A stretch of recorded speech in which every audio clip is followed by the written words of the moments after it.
Victoria Hayes was not just any CEO. She was the Iron Queen of the aerospace industry. People said she had ice in her veins and steel in her heart, and no one in her company dared to question her authority. She built her empire from the ground up, and now Aerodynamics Corp stood as a giant, producing the most advanced jet engines in the world. But recently, a dark shadow hung over her throne. The company had invested nearly $8 million in a next-generation prototype jet engine. It was supposed to revolutionize air travel, lighter, faster, more efficient. But there was a problem. No matter how many times her team of engineers tested it, the engine refused to function properly.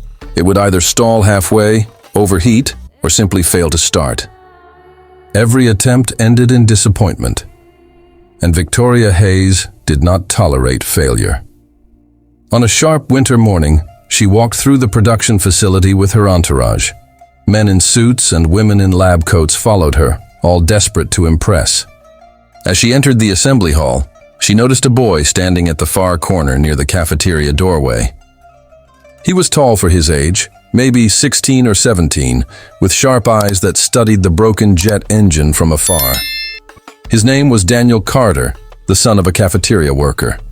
His mother worked long hours preparing meals for the employees, and Daniel often waited for her shifts to end. But instead of wasting time on his phone or chatting, he would sneak glances at the engineers, fascinated by their tools, their designs, their blueprints. Victoria noticed his stare. She was amused, in the way a lioness is amused by a mouse trying to roar. "You there!" she called out sharply. Everyone turned.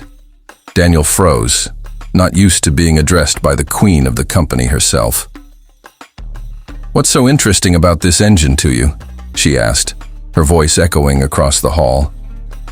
Daniel hesitated, then said quietly, "It looks like it's not aligned properly." Laughter erupted among the engineers. A kid, a cafeteria worker's son, was daring to comment on their million-dollar project. Victoria smirked. "Aligned? Do you think you're smarter than the 30 PhDs working here?"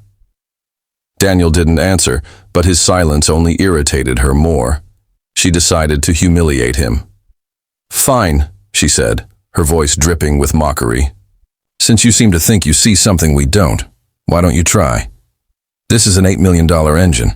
My best team couldn't make it work. If you can fix it, boy, then maybe you've earned the right to stare." Gasps filled the room. It wasn't just a dare, it was a public challenge, a stage set to crush him.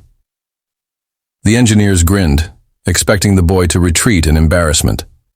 His mother, who had just entered with a tray of dishes, looked horrified. "Daniel, don't," she whispered. But Daniel didn't back down. His eyes didn't show fear, only determination. "All right," he said calmly, almost too calmly for his age. "I'll try." The laughter stopped. A hush fell over the room. For a moment, even Victoria was surprised. She expected him to shrink away, to mumble an apology.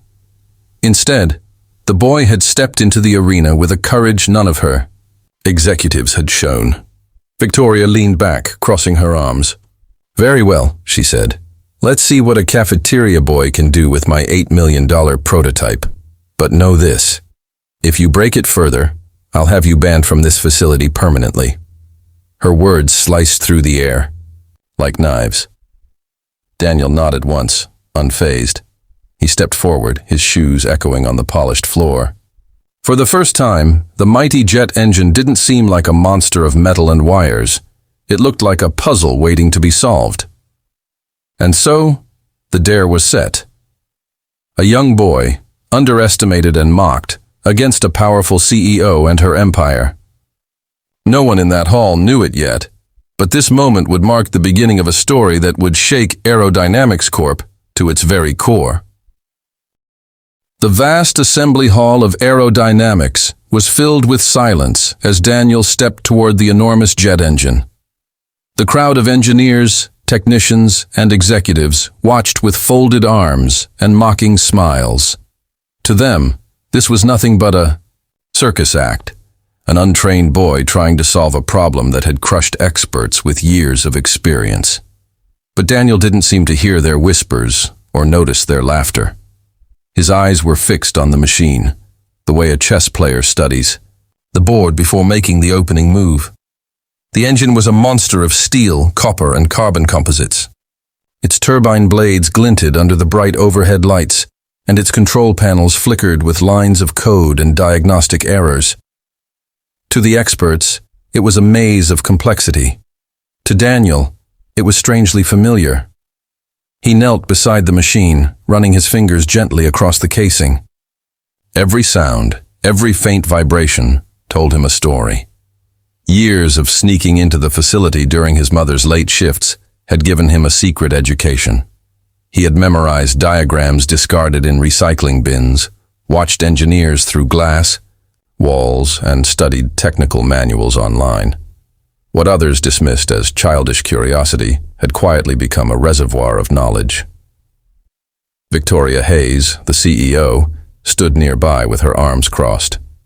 She wore her usual expression of superiority, but there was a flicker of curiosity in her eyes. She expected him to give up in minutes.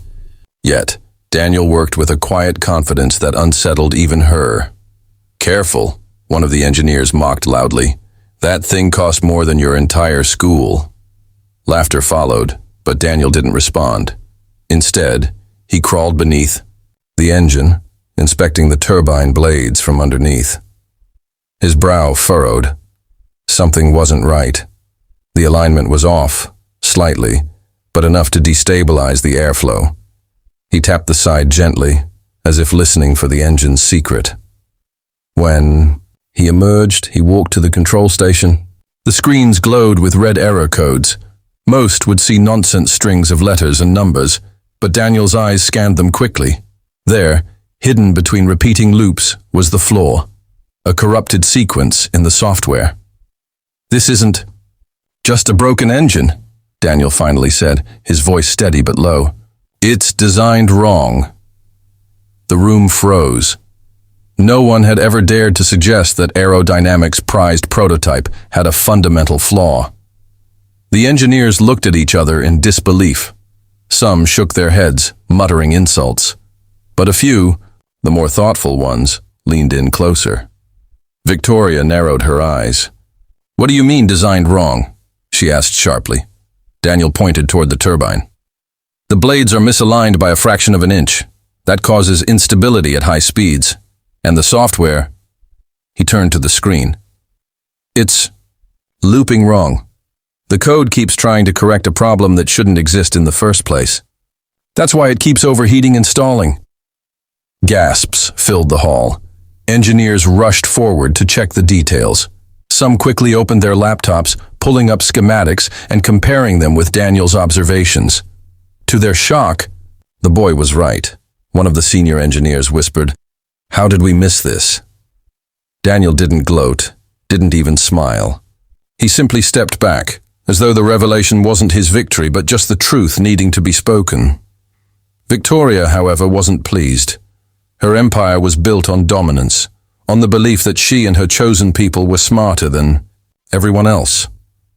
The idea that a cafeteria worker's son had found what her top-paid team could not was like poison in her veins. She forced a laugh, though it sounded brittle. "Interesting theory," she said coldly. "But talk is cheap. Can you prove it?" Daniel nodded slowly. "Yes, if you'll let me." For a long moment, the hall was silent. The boy had not only dared to challenge the authority of the engineers, but also questioned the very foundation of a multi-million-dollar project. The weight of that truth hung heavily in the air. Finally, one of the board members spoke. "Perhaps we should let him try, Victoria. If nothing else, it will put an end to the mockery." Victoria's lips tightened. She didn't like being cornered, but the eyes of her board were on her.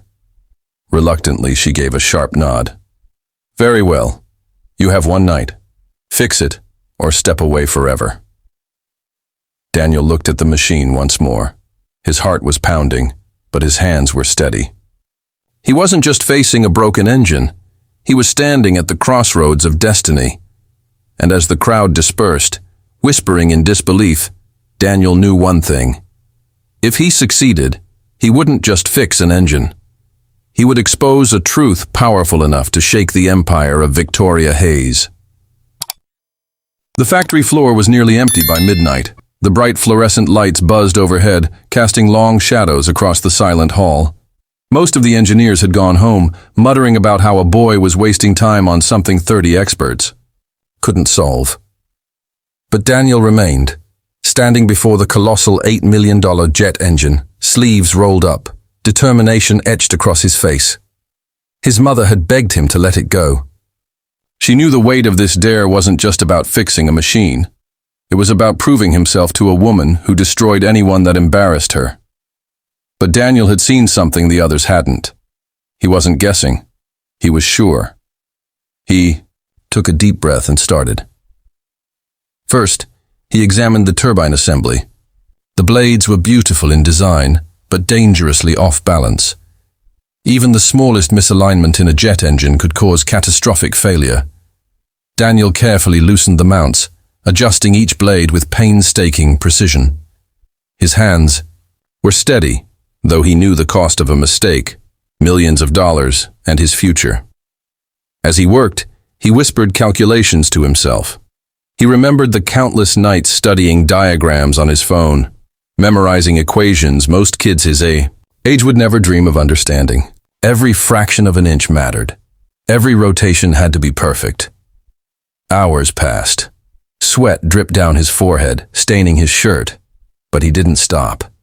He crawled under the engine, adjusted the stabilizers, and rechecked his alignment, with the precision of someone far beyond his years. When the mechanical corrections were done, he turned to the control station. The screens glowed with the corrupted code.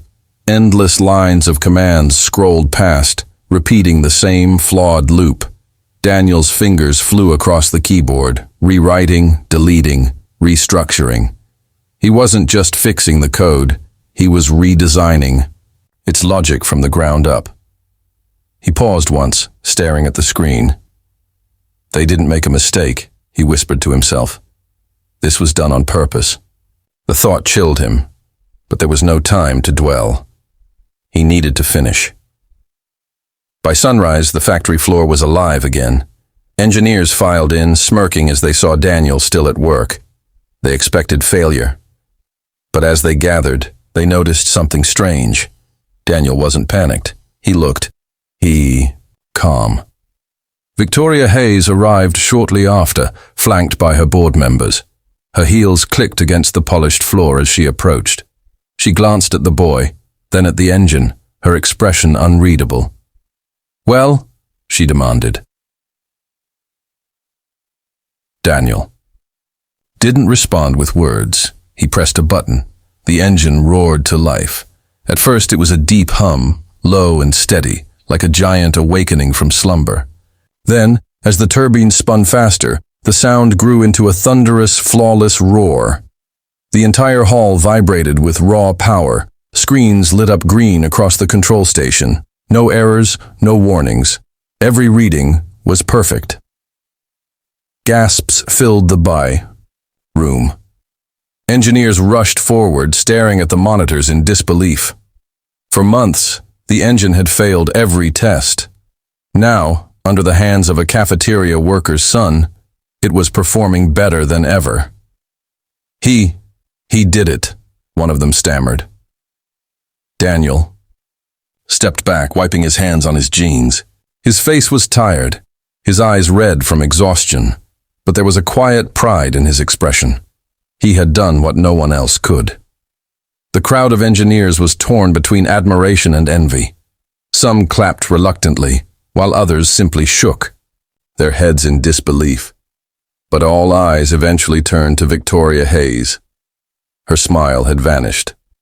Her empire, her pride, her authority, undermined by a boy she had mocked. She forced her voice to remain steady. "Impressive," she said coldly, "but a single success doesn't make you an engineer." Daniel met her gaze. It's not just a success, he said firmly. It's proof that your design was wrong. And I fixed it. The words cut through the room like a blade. Everyone heard the defiance, the quiet accusation buried in his tone. Victoria's eyes narrowed. "Watch yourself, boy," she warned. But it was too late. The damage was done. The room no longer looked at her as the untouchable queen. They looked at Daniel, the boy who had taken her greatest failure and turned it into victory. And though no one knew it yet, this was only the beginning. Because Daniel hadn't just fixed an engine. He had uncovered a secret, one that would soon bring Victoria Hayes's entire empire crashing down. The thunder of the jet engine still echoed through the vast hall, long after Daniel had shut it down. Engineers stood speechless, staring at the flawless readings on their screens. The $8 million project that had embarrassed aerodynamics for months now purred like a masterpiece, all because of a teenager with no title, no degree, and no authority. Victoria Hayes, however, stood frozen. Her empire had always been built on fear and control. Her engineers feared her temper, her board feared her wrath, and her competitors feared her ambition. But now, in the heart of her empire, fear was being replaced by something else. Doubt. Daniel wiped the grease from his hands and stepped forward. His heart was pounding, but he knew this was the moment he had been working toward, not just fixing the engine, but revealing the truth. "This engine didn't fail because of an accident," Daniel began, his voice calm but carrying across the hall. "It failed because someone wanted it to fail." The words struck like lightning. Murmurs spread among the engineers. The board members leaned in, suddenly tense. Victoria's eyes narrowed. "Careful what you say, boy," she warned. But Daniel didn't flinch. He tapped a few keys on the control panel, bringing up the old corrupted code. "Look at this loop," he said, pointing to the repeating sequence. "It isn't just sloppy coding. It's deliberate. Someone wrote it to keep the system trapped in failure. No real engineer would design it this way unless they wanted the engine to break." One of the senior engineers rushed forward, eyes scanning the code. His face turned pale. "He's right," he whispered. This was intentional." Gasps filled the room. Daniel continued. "And the misaligned turbine blades? That's not a mistake either. It's built into the blueprint. Whoever signed off on these designs knew it would never work." He turned slowly to face Victoria. "And the only person with the authority to approve those designs is you." The hall fell silent. Every eye turned to the CEO. For a moment, Victoria didn't speak. Her face was a mask, cold and unreadable. Then, with a chilling smile, she said, "You think you're clever, don't you? You think you've uncovered some grand conspiracy?" Daniel held his ground. "It's not a theory. It's the truth. You sabotaged your own engine so you could keep draining millions in research funding without ever delivering results. You built an empire of lies, and you thought no one would ever notice. But now everyone knows." The board erupted into whispers, some in shock, others in anger. One member slammed his hand on the table. "Is this true, Victoria? Did you bleed? This company for money under false pretenses?" Victoria's calm cracked. "I did what I had to do to keep this company alive," she snapped. "You think progress comes cheap? You think innovation pays for itself? Sometimes sacrifices must be made." "Sacrifices," Daniel cut in, his voice sharper now. "You didn't sacrifice yourself. You sacrificed your employees, your investors, your company's future, all for greed. You wanted power, not progress." The silence that followed was heavy, suffocating. For the first time, Victoria Hayes looked small, not the Iron Queen of the aerospace world, but a desperate woman caught in the collapse of her own lies. Security moved toward her as the board demanded an emergency meeting. Engineers turned away, some angry, others disgusted. The empire she had built over decades was crumbling before her eyes. Daniel's mother appeared at his side, her eyes wide with both fear and pride. She gripped his arm. "Daniel, what have you done?" she whispered. "What had to be done," he answered softly. The next hours unfolded like a storm. The board stripped Victoria of her position. News outlets exploded with the scandal. CEO sabotages $8 million jet engine project for profit. Investors fled, and aerodynamics stock plummeted. Within a week, Victoria Hayes was finished, her reputation destroyed, her empire dismantled. But Daniel's life had only just begun. He never asked for glory, but it found him anyway. Universities offered him scholarships. Engineering firms sent him letters. The boy once mocked as a cafeteria worker's son was now being hailed as a prodigy, a visionary who had exposed corruption and saved a company from collapse. Yet Daniel remained humble. When reporters asked him what drove him to challenge the CEO of one of the world's largest aerospace corporations, he gave a simple answer. "I didn't want to prove I was smarter than anyone else. I just wanted the truth to come out." And so, in the ashes of Victoria Hayes's fallen empire, a new story began. Not of greed and arrogance, but of courage, integrity, and the brilliance of a boy who dared to stand against power.